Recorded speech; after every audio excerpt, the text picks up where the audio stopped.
عليكم ورحمة الله تعالى وبركاته. أهلا ومرحبا بكم في هذه الحلقة الخامسة من قراءتي لكتاب Sociologie de l'éducation لكل من مارلين كاكوبيتو وفرانسواز أوفغار.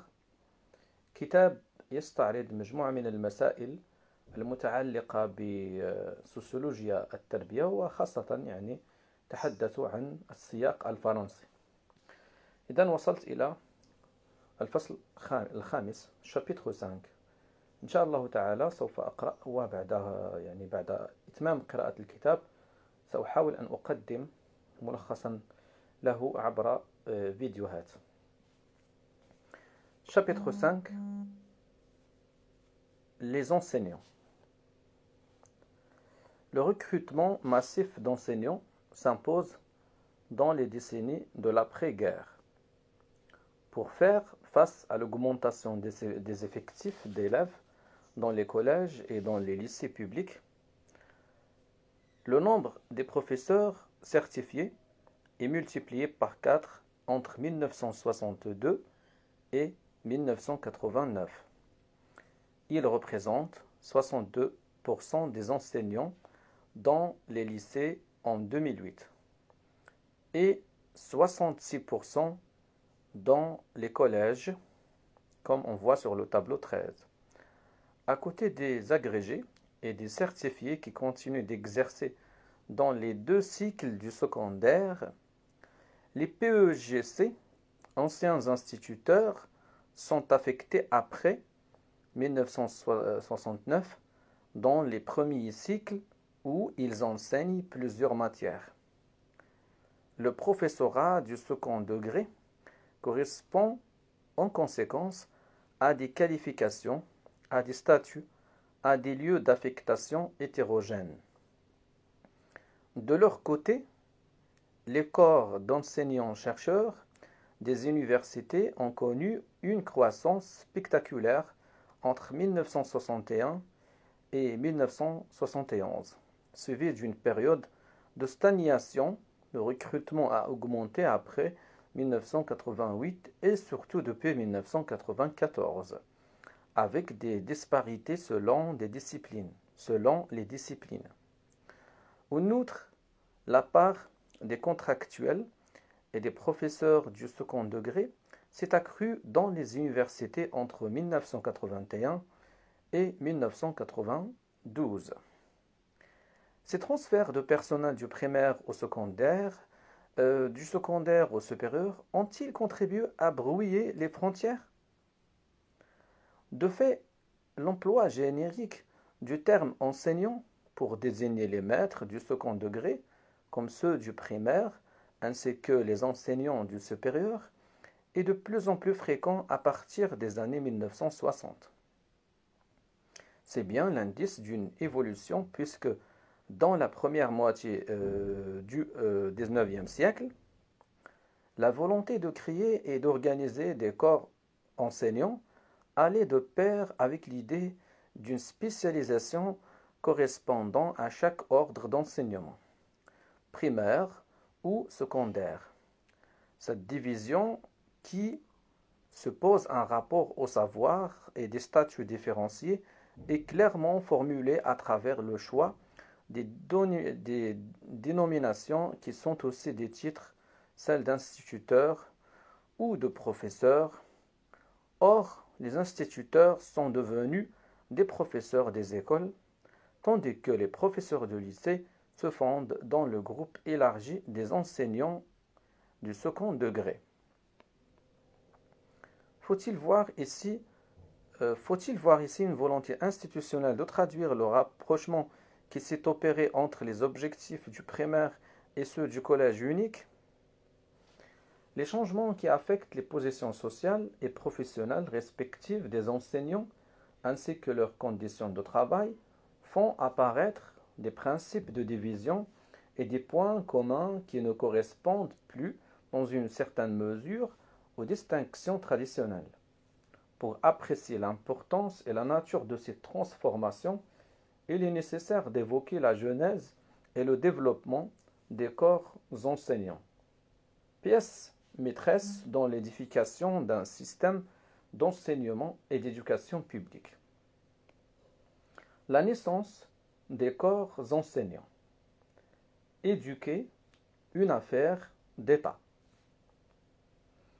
Les discussions sur l'organisation d'un corps enseignant du secondaire, contrôlé et rémunéré par l'État, tiennent une place importante dans les débats des assemblées révolutionnaires. La question centrale est celle de l'unité de ce corps, unité de formation, d'objectifs et de moyens d'action, nécessaires pour la mise en œuvre d'un plan d'éducation nationale. Cette volonté d'uniformisation et de contrôle apparaît déjà sous l'Ancien Régime, et l'expulsion des Jésuites en 1762 pose concrètement le problème du choix et du recrutement des professeurs. En effet, les 106 collèges que détenait en France la première congrégation enseignante sont désormais privés de leur personnel.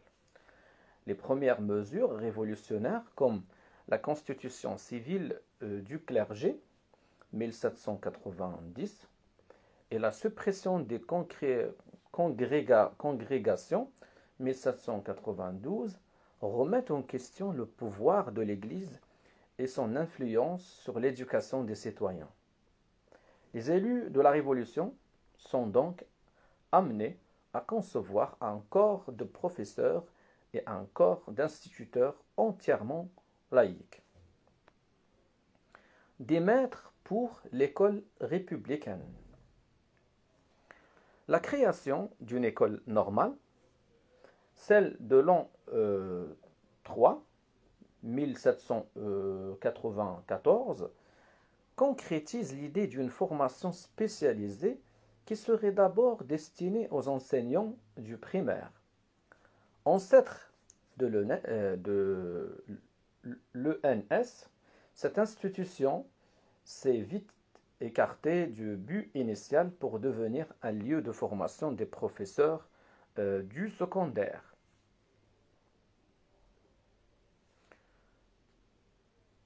C'est seulement au XIXe siècle que le métier d'instituteur sera l'objet d'une réglementation précise. Un brevet est exigé pour enseigner. Une administration scolaire centralisée et autonome se met en place. La loi Guizot de 1833 oblige les communes à entretenir une école primaire et le département à subvenir aux besoins d'une école normale de garçons. La première école normale d'instituteurs date de 1810. La première école normale d'institutrices est fondée en 1838. Les maîtres obtiennent un traitement fixe. Leur compétence est soumise au contrôle des inspecteurs. Les lois Ferry de 1880 et la loi Goblet 1889 achèvent d'instituer une école laïque, gratuite et obligatoire, avec des enseignants rémunérés par l'État. La précarité ou une situation modeste sont encore le lot des instituteurs de la belle époque. En revanche, la mission d'instruire et d'éduquer le peuple dont la République les a investis leur confère un prestige social qu'ils conserveront pendant plusieurs décennies. Les professeurs de l'université impériale à la gratuité du secondaire. Le personnel masculin de l'enseignement secondaire est nommé dans les lycées créés en 1802 et dans les collèges communaux. Ils forment un groupe de dimension modeste, 9000 fonctionnaires environ en 1887.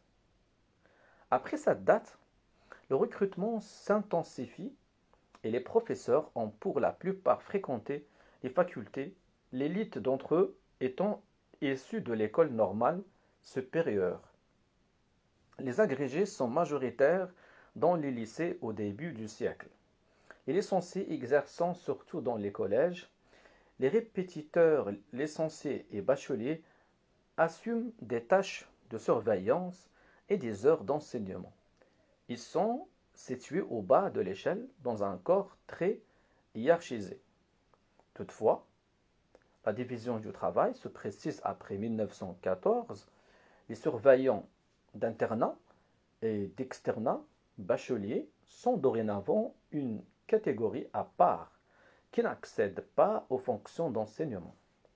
Les traitements des professeurs varient en fonction du garde et du lieu d'affectation, à l'avantage des Parisiens.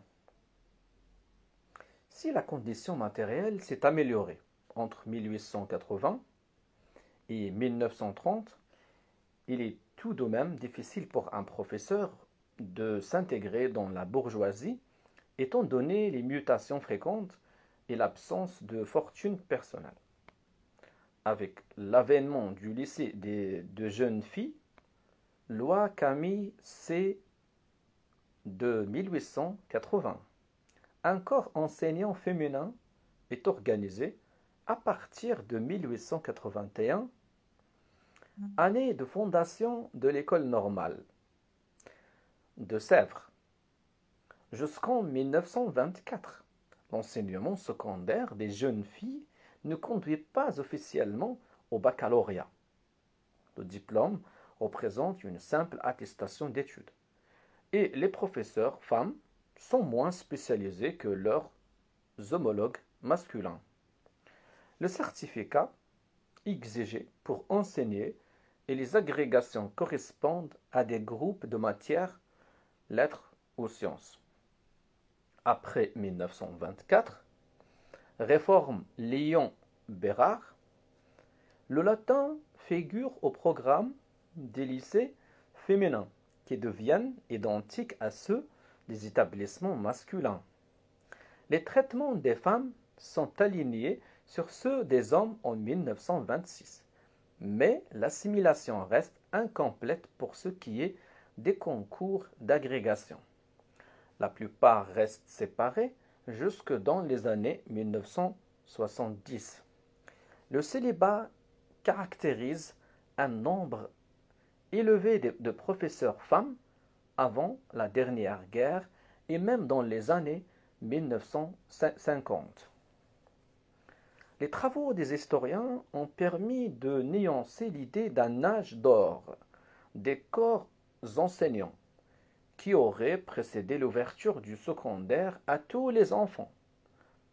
Malgré les nuances introduites, l'entre-deux-guerres apparaît comme l'ère de la stabilité pour les instituteurs et les professeurs.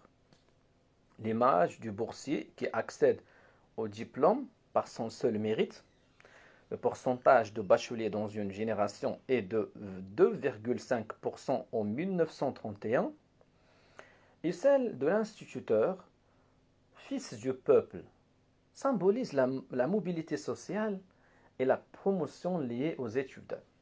Cette image correspond à des faits pour les instituteurs nés avant 1914. Ils sont issus de milieux économiquement pauvres qui se distinguent par un goût très vif de l'instruction.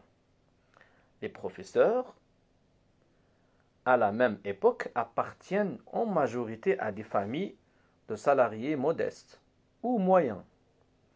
Après la Seconde Guerre mondiale, les corps enseignants vont connaître une extension considérable, surtout dans le second degré. Que signifie désormais l'accès au métier d'instituteur ou de professeur? Est-il resté un moyen d'ascension sociale? Revêt-il d'autres sens pour une partie des nouveaux recrutés qui sont dans une large mesure des enseignantes? Des années 1960 aux années 1970, extension des corps enseignants, hétérogénéité sociale et professionnelle, évolution du rapport au métier. La sociologie de l'éducation, à partir de 1960, fournit tout à la fois une contribution aux études de mobilité sociale et des éléments de réflexion sur le fonctionnement du système d'enseignement, au sens où il met en présence des maîtres et des élèves situés dans la structure de classe. En effet, dans un contexte d'intense recrutement, l'origine sociale des enseignants s'est diversifiée. Le mariage, qui s'est généralisé, introduit un deuxième facteur d'hétérogénéité. En conséquence, la vie extrascolaire des instituteurs et des professeurs est un objet de réflexion, au même titre que les attitudes et les pratiques dans le milieu de travail. Enfin, la démocratisation du secondaire, les changements qu'elle entraîne dans les collèges et dans les lycées constituent la toile de fond sur laquelle se développe l'ensemble des analyses menées dans les années 1960 et 1970. Des générations d'instituteurs. Ida Berger, lorsqu'elle rend compte d'un travail de recherche sur les instituteurs et les institutrices de la Seine à la fin des années 1950, met l'accent sur la supériorité numérique des femmes. Pour la France entière, le taux de féminisation atteint 68% en 1962. Les instituteurs interrogés sont issus de familles en ascension sociale. Eux-mêmes effectuent une promotion par les études et l'accès au métier. Les pères ont quitté la terre pour occuper des emplois d'ouvriers, de cadres moyens dans le tertiaire ou pour s'installer à leur compte. Ces dernières catégories sont encore mieux représentées dans les familles des institutrices. Le mariage, du surcroît, leur confère un statut social plus élevé que celui des hommes. 27% d'entre elles ont épousé des cadres supérieurs, ce qui concerne 1,8% seulement des instituteurs, et 47% ont des maris cadres moyens. La proportion des cadres moyens est comparable chez les conjointes des instituteurs, mais un tiers d'entre eux ont une épouse au foyer.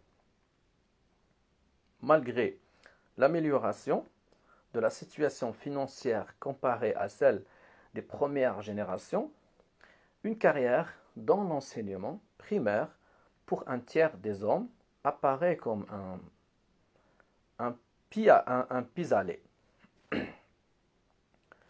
De fait, le nombre des candidatures masculines aux écoles normales a diminué depuis la Seconde Guerre mondiale et le recours à l'auxiliariat s'intensifie. L'augmentation du nombre des diplômés d'une façon générale et chez les parents d'élèves, l'extension des moyens de communication de masse place les maîtres en situation de concurrence. La recherche d'une autonomie grâce au travail salarié expliquerait la relative satisfaction des femmes. Les résultats de l'enquête menée dans les années 1970 confirment l'embourgeoisement du recrutement des instituteurs. Ce trait demeurant plus appuyé chez les institutrices. 25% ont un père cadre supérieur ou membre d'une profession libérale, contre 17% des hommes, ces derniers étant plus souvent issus d'une famille d'ouvriers ou d'employés. La proportion des maris d'institutrices cadres supérieurs a augmenté en 20 ans, passant de 27,5% à 41%. Celle des épouses d'instituteurs cadres moyens reste stable. La majorité des enseignants pensent appartenir aux franges inférieures de la classe moyenne, étant donné les salaires perçus et le manque de considération sociale envers leur profession.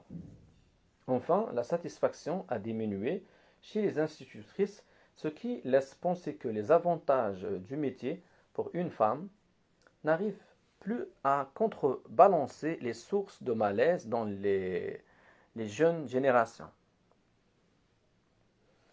Les transformations du mode de recrutement des instituteurs apparaissent comme un facteur clé pour expliquer la crise qui affecte les écoles normales, l'image de la profession et les enseignants en poste dans les années 1970 et 1980.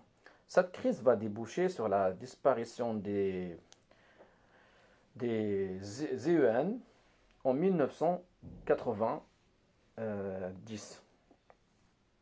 En effet, l'afflux des normaliens, la disparition des écoles normales en 1970, en effet, l'afflux des normaliens recrutés avec le baccalauréat, la raréfaction puis l'arrêt du recrutement par les concours, fin de troisième, modifie la composition sociale du public, son rapport à l'institution et au métier. Aux normaliens et normaliennes, promus, modelés par l'école normale et reconnaissant à son égard, succèdent les bacheliers et les étudiants de milieux moyens ou favorisés qui font leur deuil, en y entrant d'autres études et d'une carrière plus prestigieuse. Les nouveaux recrutés s'identifient plus difficilement au rôle d'instituteurs et s'adaptent moins bien que les vrais normaliens aux conditions d'exercice dans le primaire. De surcroît, les jeunes femmes des années 1980 sont davantage portées que les enseignantes rencontrées par Ida Berger avoir dans leur salaire un revenu à part entière, médiocre en tant que tel. Ils n'ont un salaire d'appoint. Ces traits s'articulent avec d'autres changements concernant la fonction de l'école primaire. Antichambre du secondaire, elle doit préparer les enfants, inégalement pourvus en capital culturel, à affronter une compétition scolaire de plus en plus serrée. Aussi, l'insatisfaction professionnelle est-elle d'autant plus vive que les enseignants exercent dans des quartiers populaires. Ils évoquent les conditions de travail défavorables, le manque de formation pédagogique, l'incohérence des réformes successives qui déboussolent les élèves et les maîtres. Les doutes de nouvelles générations s'expriment encore par des positions moins affirmées que celles de leurs aînés sur des sujets traditionnels comme la laïcité ou sur des problèmes d'actualité. En 1959, 90% des hommes et 70% des femmes pensent que la laïcité est menacée et les instituteurs des deux sexes sont plus favorables à l'indépendance de l'Algérie que l'ensemble des Français interrogés par l'IFOP. Les réponses obtenues à des questions de ce type en 1973-1974 manifestent une distance par rapport aux aspects conflictuels de la société. Néanmoins, la syndicalisation reste importante dans les années 1970. En 1987, en revanche, de jeunes instituteurs adoptent une forme d'organisation inédite, la coordination. Cette remise en cause de la représentation syndicale va de pair avec la contestation d'une culture primaire qui fait du métier d'instituteur une vocation impliquant d'accepter les limites inhérentes à des tâches et à un statut social déterminé. Comme Frédéric Charles l'a montré, cette démarche collective n'exclut pas les stratégies individuelles de reconversion, de promotion ou de fuite, surtout chez les normaliens issus des classes supérieures. L'entreprise de refondation des identités enseignantes que constituent les EUFM parvient-elle à conférer une nouvelle légitimité et un nouvel attrait au métier d'enseignant dans l'école élémentaire? Que sait-on des professeurs des écoles? L'afflux des candidatures depuis 1991 représente un succès indéniable. En outre, le taux de féminisation des futurs maîtres, 81%, constitue moins le signe d'une dévalorisation de la profession qu'une preuve de la réussite universitaire des filles, qui passent des concours sélectifs. Si l'on se fonde sur le rapport des admis au présenté, 20% en 1999 pour le certificat d'aptitude au professorat des écoles. En même temps, la relative dispersion des âges indique qu'une partie des étudiants du primaire a exercé antérieurement une autre activité. Des données et des opinions recueillies auprès de futurs PE, professeurs des écoles, montrent qu'ils sont issus pour la majorité de familles où l'on n'a pas suivi d'études supérieures et qu'ils perçoivent leur orientation de façon positive. Certes, les parcours universitaires apparaissent plus sinueux que ceux des étudiants qui préparent le CAPES et l'agrégation. La moitié seulement possède une licence d'enseignement. Les femmes accèdent plus jeunes que les hommes à l'EUFM. Elles ont moins connu l'emploi précaire et le chômage. Comment la formation dispensée qui vise à professionnaliser le métier d'enseignant, c'est-à-dire à initier le professeur à la pratique d'une pédagogie différenciée et du travail en équipe, est-elle reçue dans les EUFM? La préparation au concours et les modules disciplinaires sont crédités de bonnes opinions. En revanche, la formation professionnelle déçoit. Les futurs professeurs du second degré sont moins critiques que ceux du primaire et tous apprécient les stages avec des pairs expérimentés dans les classes. La formation commune satisfait un tiers seulement des professeurs des écoles et la moitié des aspirants au professorat du secondaire. L'idée d'une distance accrue entre les élèves de milieux modestes et les enseignants du primaire à la fin du XXe siècle mérite d'être nuancée si l'on se réfère aux biographies familiales et aux changements qui affectent la population active. Les professions intermédiaires et les employés ont gagné en importance. La part des ouvriers non qualifiés est plus réduite. En 1997, 14% des femmes ont un père membre des professions supérieures. La moitié sont des filles d'agriculteurs, d'employés et d'ouvriers. Les collègues masculins, comme dans les années 1970, viennent un peu plus souvent des milieux populaires. Toutefois, si on isole la génération qui se prépare à exercer le professorat des écoles en 1999, les pairs appartenant aux catégories des quatre professions intellectuelles supérieures sont 2 fois plus nombreux comparés à ceux des enseignants pris en compte dans l'enquête emploi. Enquête emploi de 1997. Malgré tout, l'enseignement primaire offre des possibilités de mobilité sociale aux jeunes de milieux populaires et issus des immigrations, comme il est montré dans l'ouvrage cité plus haut. Les étudiants de l'EUFM de Créteil, recrutés entre 2000 et 2001, sont engagés dans un processus de promotion pour la moitié d'entre eux.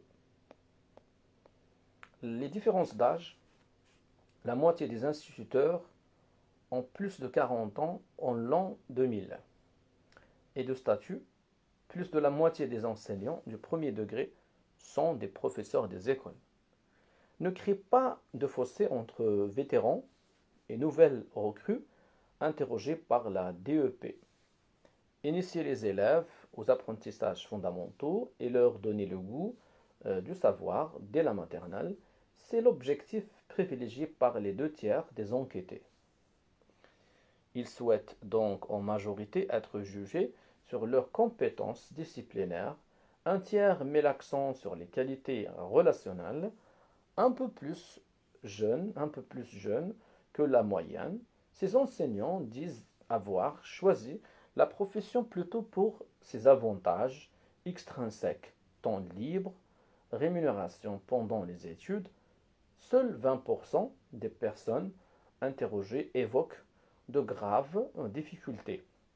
40% des fonctionnaires nommés en ZEP, ça veut dire zone d'éducation prioritaire, parlent de problèmes de discipline et d'un sentiment d'impuissance devant les classes hétérogènes.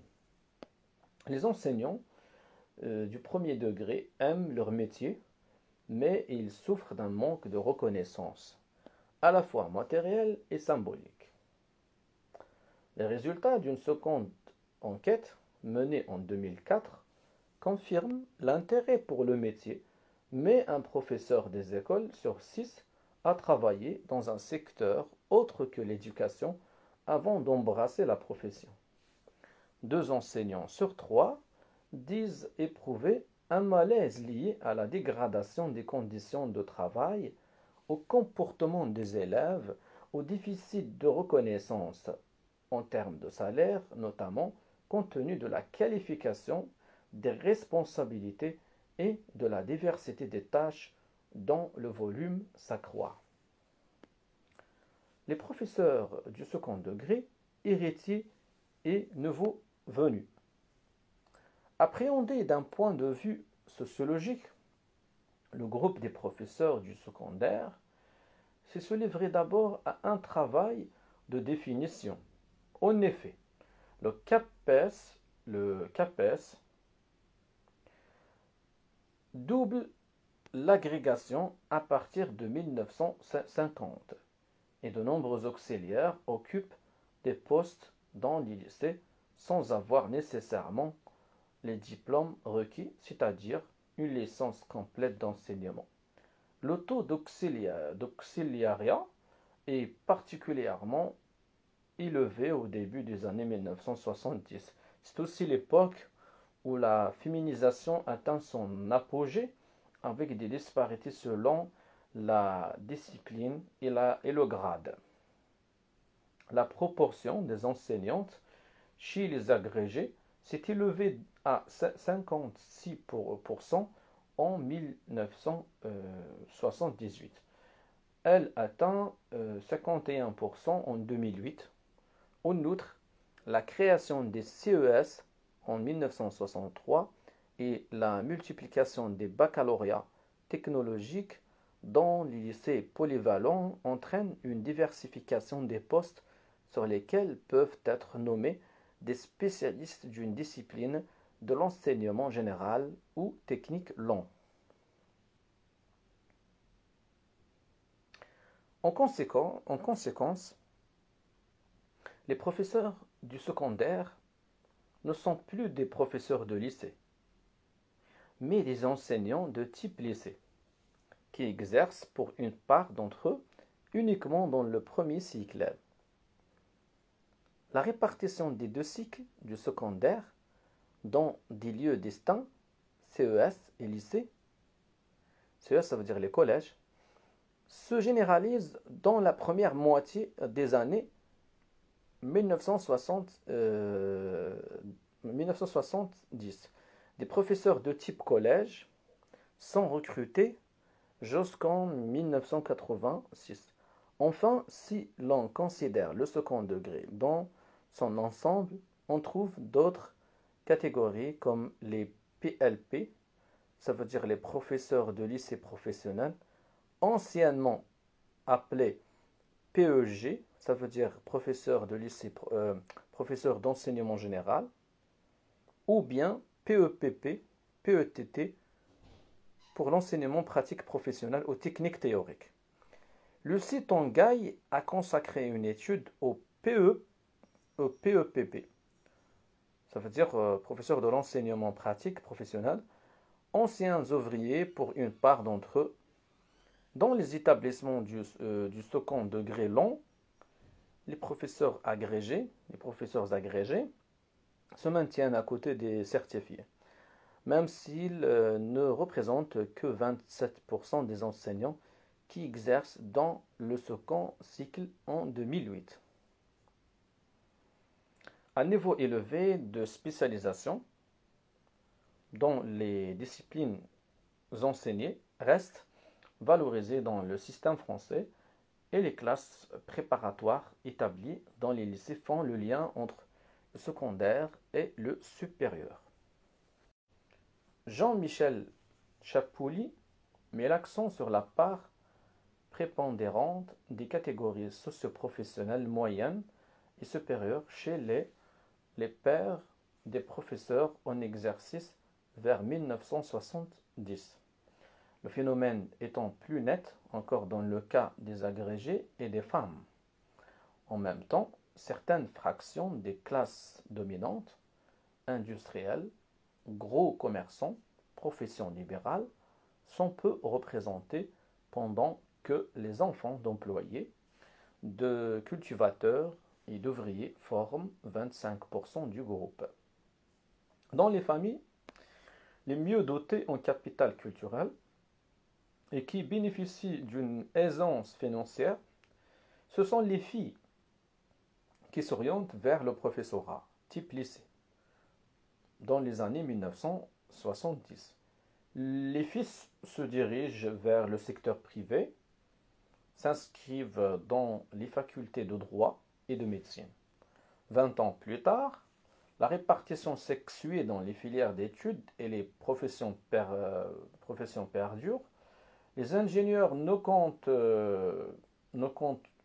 que 16% de femmes en 2002 et 17,7% en 2008.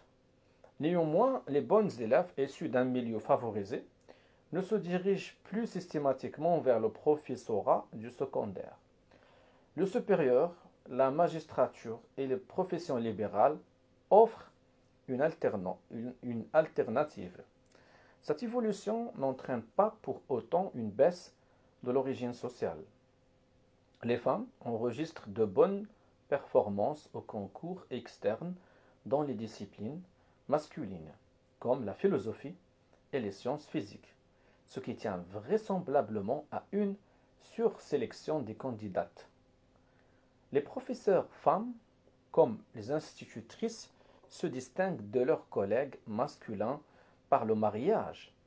Elles ont épousé plus fréquemment des cadres supérieurs qui ne travaillent pas dans le secteur éducatif, des ingénieurs, des membres des professions libérales.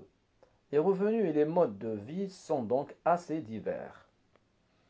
Dans les années 1980 et 1990, 10 heures supplémentaires sont proposées pour pallier les difficultés de recrutement et des primes sont accordées pour suggestions spéciales. Dans les ZEP, les zones d'éducation prioritaire, ce mode de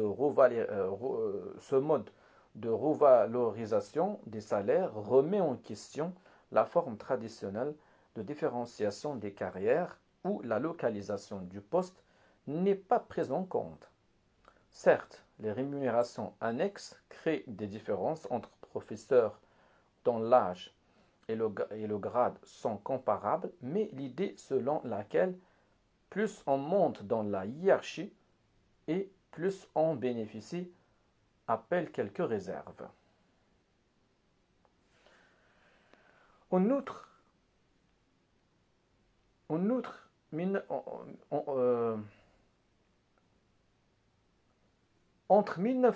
entre 1978 et 1994, un tiers des PECG et des certifiés hommes a changé de statut, respectivement 23% et 17% des femmes. Les concours internes offrent de nouvelles opportunités. Accéder à un poste de chef d'établissement représente aussi une évolution de carrière, mais seule une minorité de professeurs du secondaire souhaitent assumer cette fonction. Dans l'ensemble, 42% des enseignants interrogés en 2004 par le ministère de l'Éducation nationale déclarent avoir changé de corps depuis le début de leur carrière. La plupart de ceux qui ont exercé un autre métier avant de choisir l'enseignement tend à augmenter chez les jeunes. Qu'ils aient ou non un impact sur les revenus des professeurs, le type d'établissement, sa localisation géographique, les situations d'enseignement rencontrées en fonction du niveau scolaire des élèves constituent des facteurs d'hétérogénéité. La sociologie de l'éducation aborde ce problème sous plusieurs angles. D'une part, elle focalise l'attention sur les intérêts de classe des professeurs du secondaire qui, socialement proches des élèves de milieux favorisés, chercheraient à fuir les établissements populaires. D'autre part, elle tente d'expliquer des réactions et des comportements divergents face au changement en se référant aux caractéristiques professionnelles et personnelles des enseignants. Dans cette optique, la prise en compte de la condition de mère de famille rend plus complexe l'analyse des carrières et du rapport au métier chez les enseignantes. Trajectoire et rapport au métier chez les enseignants du secondaire. Quels sont les comportements et les stratégies des enseignants confrontés à des publics scolaires inégalement dotés en capital culturel? La mobilité géographique est une réponse parmi d'autres. Étant donné les critères retenus par l'administration pour satisfaire les demandes de mutation, les professeurs les plus âgés et les plus diplômés se retrouvent en face des meilleurs élèves. Ils contribuent par ce biais au renforcement des discriminations négatives. Bien qu'on ne puisse leur imputer les différences entre les établissements. Des positions et des attitudes pédagogiques variées sont repérables chez les enseignants, qui n'ont pas tous la même histoire. Des tendances au repli sur le passé, et ces normes coexistent avec des tentatives d'innovation qui ne suscitent pas toujours l'approbation de l'administration et des parents d'élèves.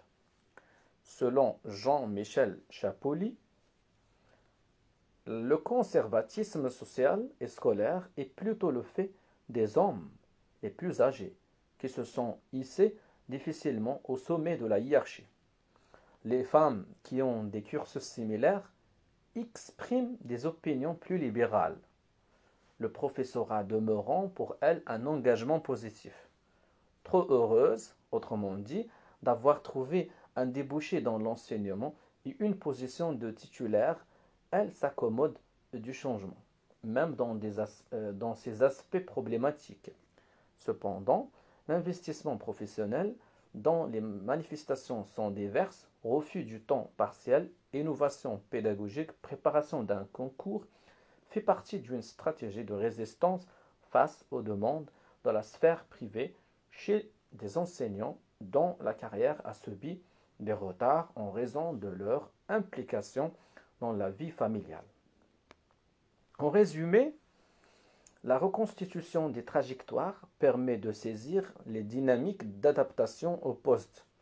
Les années 1970 sont marquées par des conflits entre les administrateurs et les professeurs dont l'enjeu est la définition de la compétence pédagogique une partie des enseignants étant amenés à revoir les exigences en matière de discipline et d'évaluation. Au cours des décennies suivantes, les missions de l'institution scolaire s'élargissent, transmettre des connaissances, éduquer, préparer à l'emploi. Elles sont présentées dans les textes officiels comme des objectifs communs à tous les types de personnel.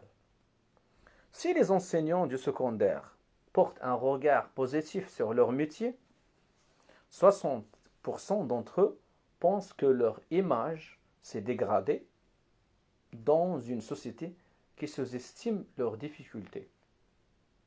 Dans ce contexte, la raison invoquée le plus fréquemment pour justifier l'adhésion à un syndicat est la défense des intérêts matériels et professionnels, toutes catégories confondues.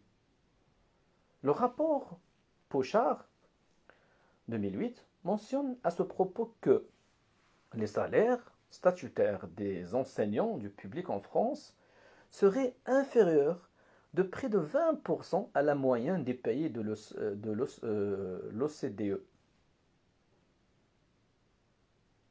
et à la moyenne de l'Union européenne.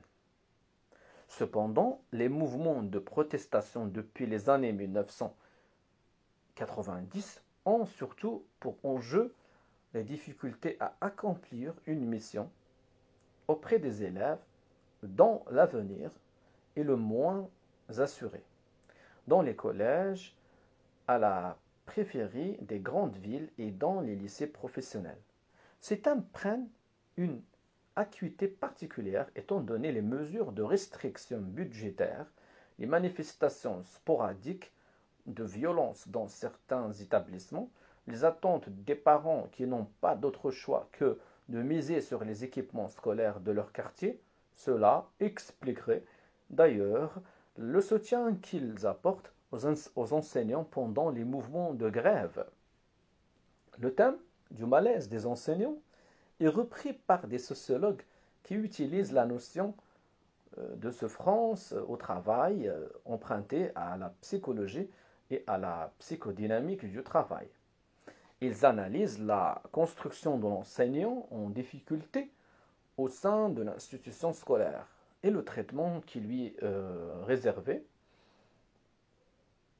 réservé par l'administration depuis une quinzaine d'années.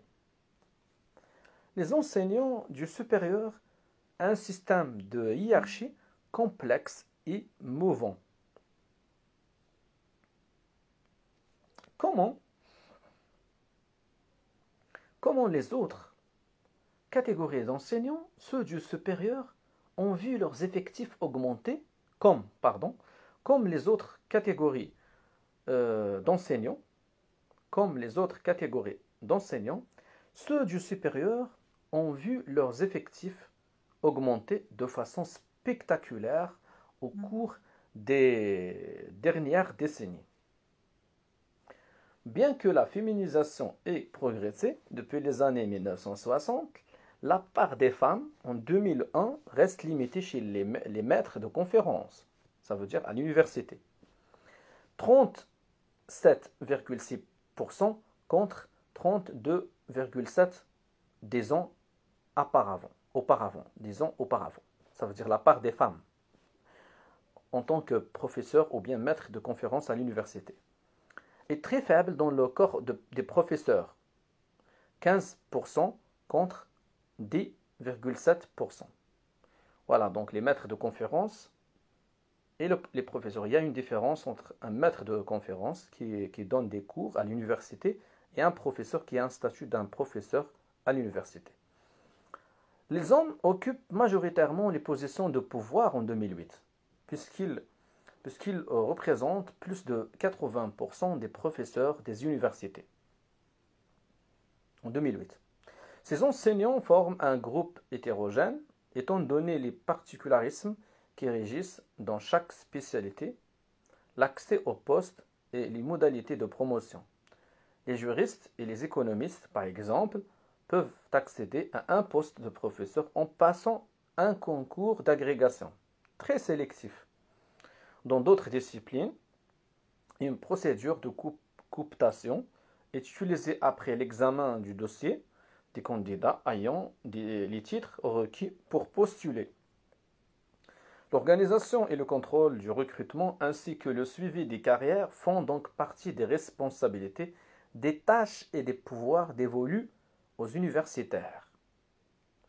La complexité des règles et des usages qui structurent cet univers, le fait que l'enseignement supérieur ne soit pas fréquenté par tout le monde, à la différence des enseignements primaires et secondaires, l'implication personnelle des sociologues explique peut-être le nombre restreint des études menées sur cette corporation. Celles dont on dispose mettent l'accent sur les tensions engendrées par les divers aspects de la condition d'enseignant-chercheur.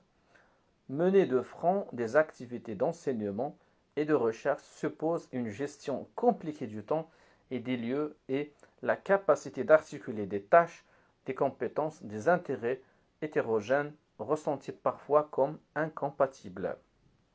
Selon les témoignages recueillis auprès de physiciennes, cette difficulté est encore plus sensible quand l'universitaire se double d'une mère de famille. Il n'est pas question, toutefois, d'attribuer à la famille toute la responsabilité des limites auxquelles sont confrontées les enseignantes chercheuses. Des études menées dans différents pays européens ont dévoilé les inégalités de progression entre les hommes et des femmes, entre des hommes et des femmes, dont le niveau de qualification et les productions scientifiques sont comparables. Les stratégies conscientes ou non des collègues hommes qui jouent sur une légitimité moins affirmée des femmes dans le supérieur et la recherche contribuent à expliquer ces disparités. En outre, avec l'augmentation du nombre des étudiants, des charges administratives accrues incombent aux enseignants qui participent à la gestion des unités de formation et de recherche. Quant au travail fourni pour les cours, il n'est pas toujours réutilisable sous forme d'ouvrages ou d'articles destinés à la publication. Les profils de carrière, les formes de pouvoir et d'activité résultent d'une combinaison entre plusieurs types d'investissements ou privilégient l'une des possibilités existantes, enseignement, recherche ou administration. Selon les analyses de Pierre Bourdieu, qui s'appuient sur des enquêtes menées dans les années 1960, les choix opérés entre les investissements et les bénéfices qui y sont associés n'obéissent pas seulement à la logique de distinction qui prédomine dans un champ ou l'autre de la connaissance. Dans ceux où la compétence et le prestige scientifique sont d'abord valorisés, on rencontre des universitaires dont le pouvoir est fondé sur la présence dans des organismes de co-gestion à l'intérieur et à l'extérieur d'une université, plus que sur des travaux de recherche. Il personnifie l'un des pôles du champ universitaire, l'autre pôle étant incarné par le chercheur qui mise sur la seule production scientifique et sa diffusion auprès de spécialistes.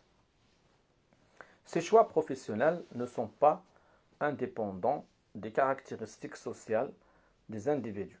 Les professeurs les mieux pourvus en capital hérité, économique et social recherchent les gratifications extra-scientifiques. Participation au pouvoir politique, rôle d'expert, leurs collègues promus par l'institution scolaire et universitaire sont plus sensibles à la reconnaissance universitaire et scientifique. Compte tenu des transformations qui marquent le public et les missions des universités, une dissociation des activités des enseignants-chercheurs, compte tenu des transformations qui marquent le public et les missions des universités, Une dissociation des activités des enseignants-chercheurs est-elle prévisible ou déjà inscrite dans les faits? Dans les rapports du CERC, Jean-Michel Berthelot souligne l'attachement des universitaires à l'unité de l'enseignement et de la recherche, à la production et à la diffusion du savoir malgré les déséquilibres observables dans la pratique. Cet attachement constitue la base et la garantie d'un ethos commun, défini par des manières d'être et des façons de faire. Quelles que soient les différences de revenus, la diversité des conditions de travail, les disparités qui caractérisent les possibilités de promotion. Qu'est-ce qui rapproche ou sépare les enseignants en dernière analyse? Quelles sont les lignes de partage qui transcendent les divisions traditionnelles? Dans leur ensemble, ils ont une représentation négative de leur statut économique et social. La faiblesse des salaires en début de carrière, le rendement inférieur des diplômes si l'on établit une comparaison avec le secteur privé et avec d'autres corps de fonctionnaires corroborent cette vision des choses. Ce qui unit les enseignants par ailleurs, c'est qu'ils ne bénéficient pas, quelle que soit leur catégorie et leur titre, d'une garantie absolue en matière de public scolaire ou universitaire. Le problème de l'adéquation entre la qualification détenue et le niveau des enseignés se pose depuis l'école primaire jusqu'à l'université. En conséquence, les préoccupations pédagogiques sont davantage partagées qu'elles ne l'étaient dans l'entre-deux-guerres.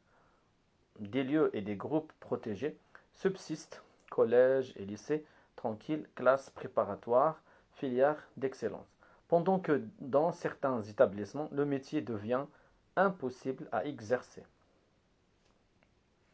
Les effets pervers des politiques visant à démocratiser l'accès au secondaire induisent un malaise, car les professeurs n'ont pas les moyens d'adapter leur enseignement à des élèves dont le degré de préparation est inégal.